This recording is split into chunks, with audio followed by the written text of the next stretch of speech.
আসসালামু আলাইকুম। আজকে আমি আপনাদেরকে কাইক্কা মাছ দিয়ে মূলার শাক ভাজি করে দেখাবো।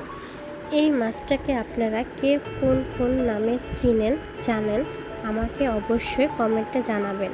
আমাদের ভাষায় এটার নাম কাইক্কা মাছ। এই মাছটাকে আমি ভালো মতো ধুয়ে পরিষ্কার করে পানি ঝরিয়ে নিয়েছি। এটার সাথে আমি পরিমাণ মতো লবণ আর হলুদ দিয়ে মাছটাকে ভালোভাবে ভাজি করে নেব, যাতে কাঁচা কাঁচা গন্ধ না থাকে। একদম পুরোপুরি ভালোভাবে ভেজে নেব।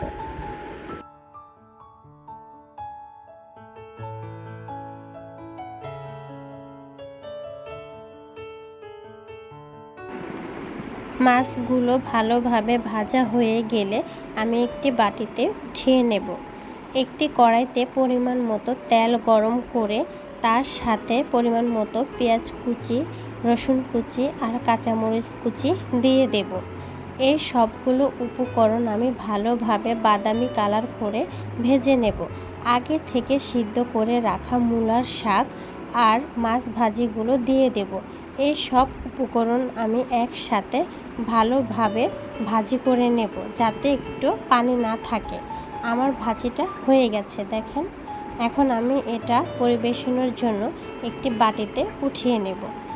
এই রেসিপিটা যদি আপনাদের কাছে ভালো লেগে থাকে অবশ্যই বাসায় একদিন বানিয়ে খাবেন।